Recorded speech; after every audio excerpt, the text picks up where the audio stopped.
Hello students, कैसे हैं आप सब। आज हम हमारे लेसन सेकंड राम लक्ष्मण परशुराम संवाद के अभ्यास के प्रश्न उत्तर के बारे में पढ़ेंगे, जिसके कवि तुलसीदास जी हैं।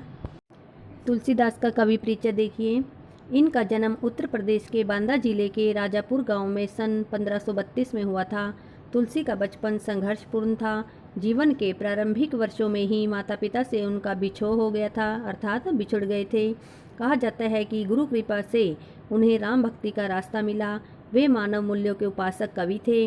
राम भक्ति परंपरा में तुलसी अतुलनीय है। अवधी और ब्रज दोनों भाषाओं पर ही उनका समान अधिकार था।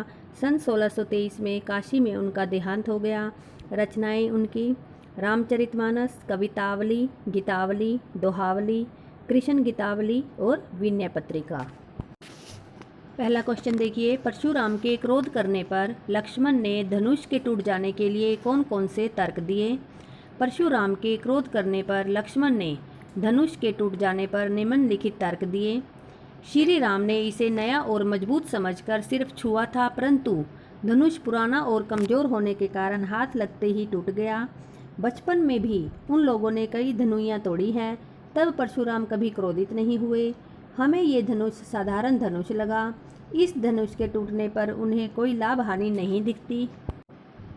सेकंड क्वेश्चन देखिए।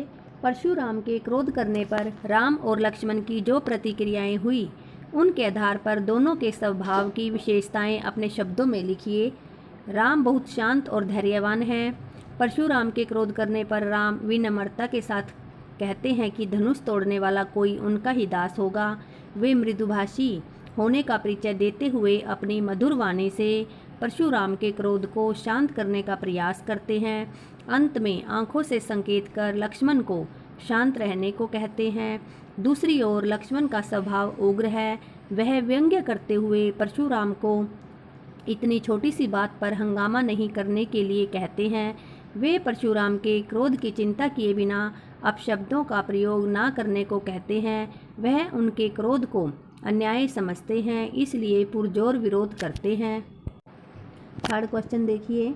लक्ष्मण और परशुराम के संवाद का जो अंश आपको सबसे अच्छा लगा, उसे अपने शब्दों में संवाद शैली में बताइए। परशुराम जी कहते हैं, शिव जी का धनुष तोड़ने का दुस्साहस किसने किया है।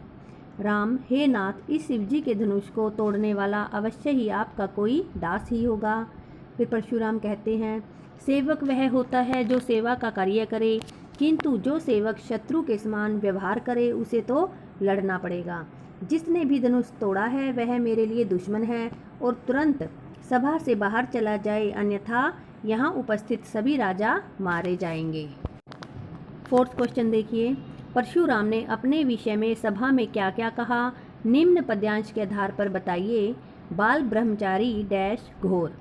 परशुराम ने अपने विषय में ये कहा कि वे बाल ब्रह्मचारी हैं और अति क्रोधी स्वभाव के हैं। सारा संसार उन्हें क्षत्रिय कुल के नाशक के रूप में जानता है। उन्होंने कई बार भुजाओं की ताकत से इस धरती को क्षत्रिय राजाओं से मुक्त किया है और ब्राह्मणों को दान में दे दिया है।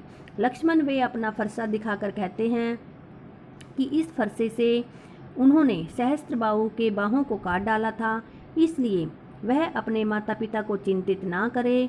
उनका फरसा गर्भ में पल रहे शिशुओं का नाश कर देता है। फिफ्थ क्वेश्चन देखिए।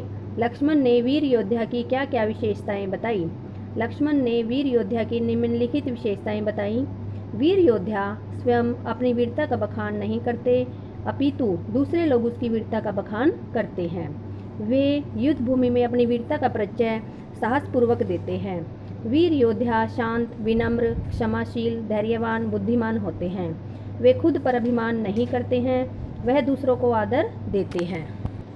सिक्स्थ क्वेश्चन देखिए। साहस और शक्ति के साथ विनम्रता हो तो बेहतर है, इस कथन पर अपने विचार बताइए। साहस और शक्ति द्वारा हम अनेक काम पूरे कर सकते हैं, हालांकि इसमें अगर विनम्रता भी जुड़ जाए तो बेहद कारगर साबित होता है। विनम्रता हमें संयमित बनाती है, जिससे व्यक्ति को आंतरिक खुशी मिलती है।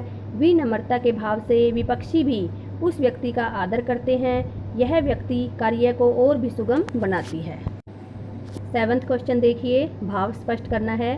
बिहसी लखनऊ बोले मृदुबानी, अहो मुनीसु महाबट मानी, पुनि पुनि मोही दिखाव कुठारू, चहत उड़ावन फूंकी पहारू। इन पंक्तियों में लक्ष्मण अभिमान में चूर परशुराम स्वभाव पर व्यंग्य किया है। लक्ष्मण मुस्कुराते हुए कहते हैं कि आप मुझे बार बार इस फरसे को दिखाकर डरा रहे हैं। ऐसा लगता है मानो आप फूंक मारकर पहाड़ उड़ाना चाहते हों। ख पाठ देखिए। इहाँ कुमड़बतिया को नाही, जे तरजनी देखी मरी जाही। देखी कुठारू सरासन बाना, मैं कछु कहाँ सहित अभिमाना। इन पंक्तियों का भाव स्पष्ट करना है। इन पंक्तियों में लक्ष्मण ने परशुराम के अभिमान यानी घमंड को चूर करने के लिए अपनी वीरता को बताया है।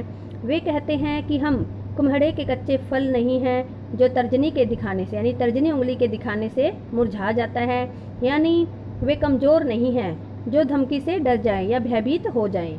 वह यह बात उनके फरसे को देखकर बोल रहे हैं। उन्हें स्वयं पर बहुत विश्वास है। गै पाठ देखिए।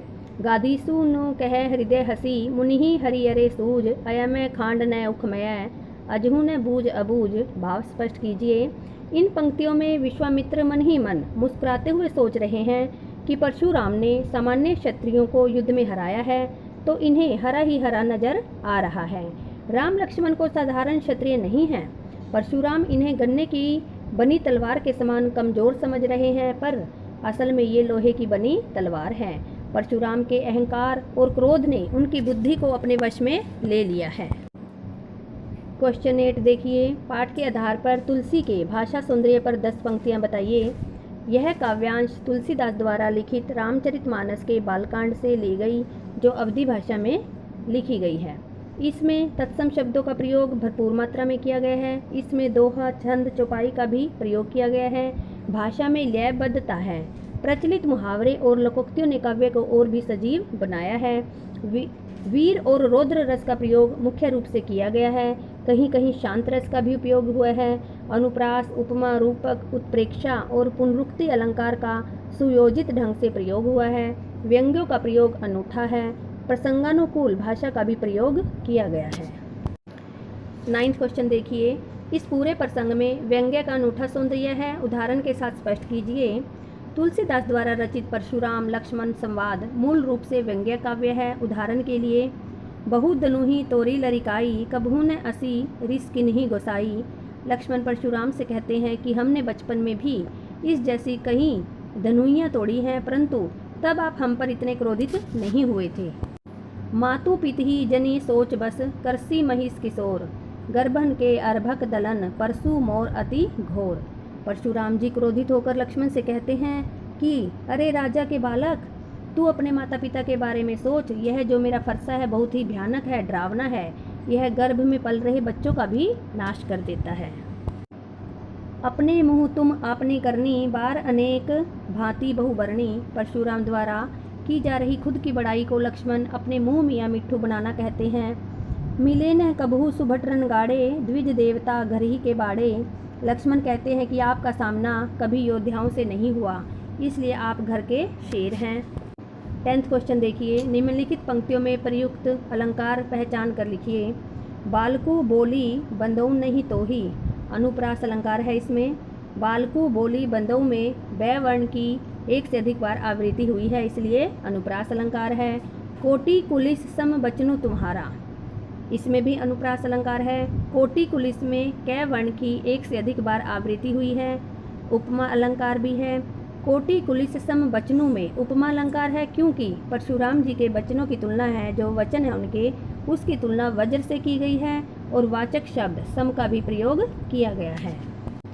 तुम तो कालू हाँक जनुलावा, बार बार मोही लागी बुलावा। उत्प्रेक्षा अलंकार है इसमें। हाँक जनुलावा, काल हाँक जनुलावा में उत्प्रेक्षा अलंकार है। यहाँ जनु वाचक शब्द है, जिसमें उत्प्रेक्षा अलंकार में जनु, मनु, तनु इन शब्दों की आवृत्ति होती है। पुनरुक्ति प्रकाश अलंकार भी है, क्योंकि बार बार में पुनरुक्ति प्रकाश अलंकार है, क्योंकि बार शब्द की 2 बार आवृत्ति हुई पर अर्थ भिन्नता नहीं है।